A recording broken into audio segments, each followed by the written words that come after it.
Ah mes chers amis, bonjour. Aujourd'hui, l'histoire que je voudrais vous raconter est un petit peu longue.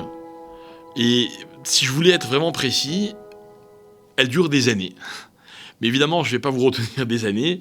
Je vais vous raconter les points essentiels de cette histoire. Il y avait un jour un monsieur qui habitait à Marseille.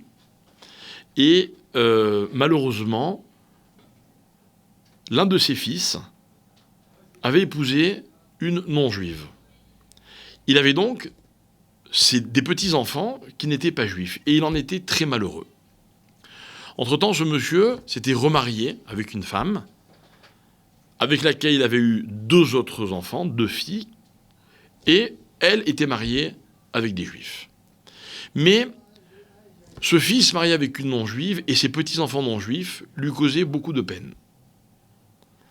Et voilà qu'un jour, ce monsieur est à la synagogue de la rue Breteuil, donc la grande synagogue de Marseille. Mon père donne un cours dans cette synagogue et il parle justement des mariages mixtes. Donc ce brave homme, qui entend ce cours, se met à pleurer, pleurer, pleurer. Et à la fin du cours, ils se sont rencontrés. Et il lui a dit, monsieur le grand rabbin, voilà le drame de ma vie. Et il lui raconte. Et mon père lui dit, ne vous inquiétez pas, vos petits-enfants seront juifs. Et cet homme et mon père se rencontraient régulièrement.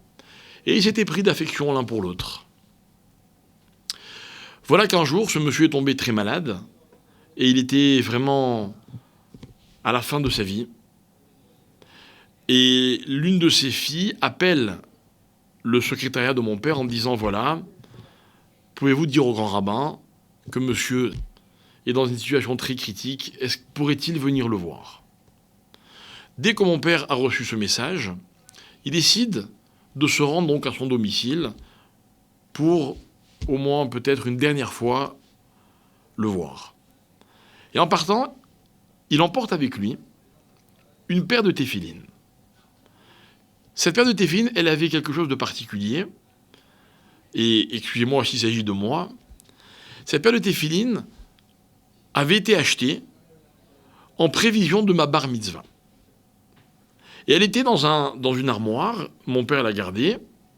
Évidemment, personne ne l'avait jamais utilisée. Il arrive chez ce monsieur et il lui met les téphilines. Il raconte à ses filles qui étaient présentes que ces téphilines, ce sont celles de son fils qu'il gardait pour sa bar mitzvah, mais qu'il a tenu à lui mettre. Et ce monsieur est décédé très peu de temps après. Alors on m'a raconté que ses filles avaient été très impressionnées, qu'il ait pris les téphilines qui étaient réservées à la bar mitzvah de son fils pour les mettre à quelqu'un qui allait quitter ce monde. Et apparemment, cette histoire, elle a fait beaucoup de bruit dans la famille. Ses petits-enfants, donc les enfants de ses filles, donc étaient de père et de mère juives, se la racontaient, ils la connaissaient. C'était pas des gens qui étaient très pratiquants, ils vivaient dans un petit village où il n'y avait pas de communauté. Mais depuis ce jour, ils ont eu un lien avec mon père très particulier.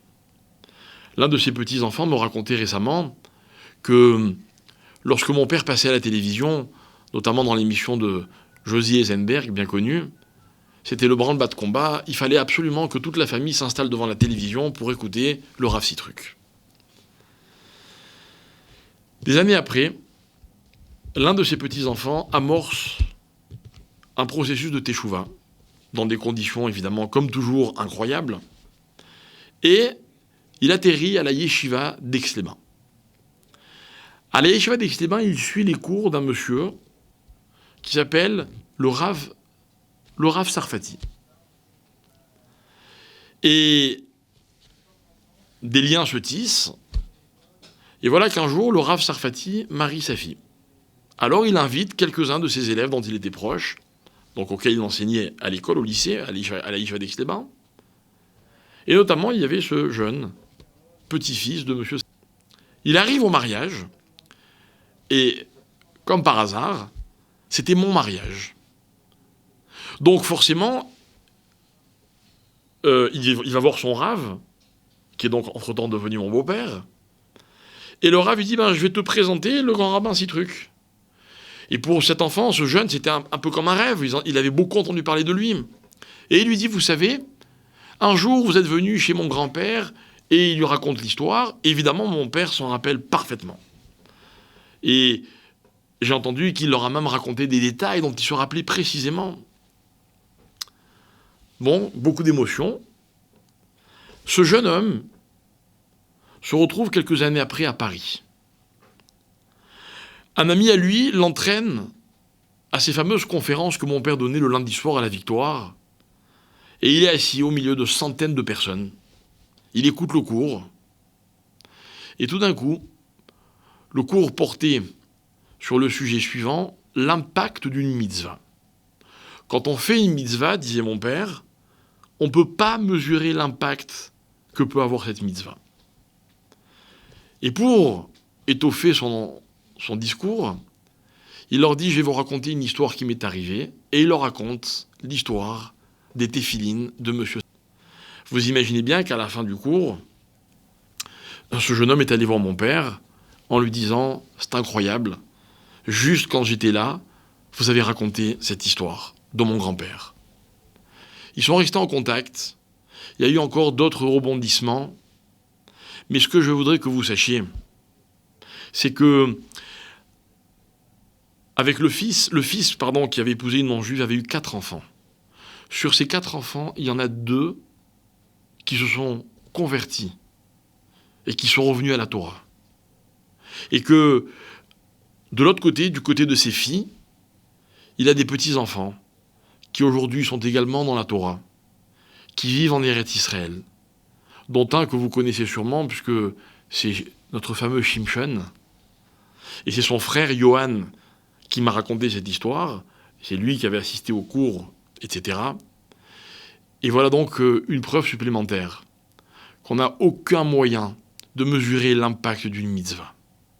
Qu'une simple paire de téphilines, si je peux dire comme ça, peut changer peut-être la trajectoire d'une famille entière. Et que ce qui est certain aussi, c'est que mon père avait l'habitude de dire qu'il ne faut jamais désespérer d'un juif. On a toujours des magnifiques surprises, et en voilà encore une preuve. Merci beaucoup.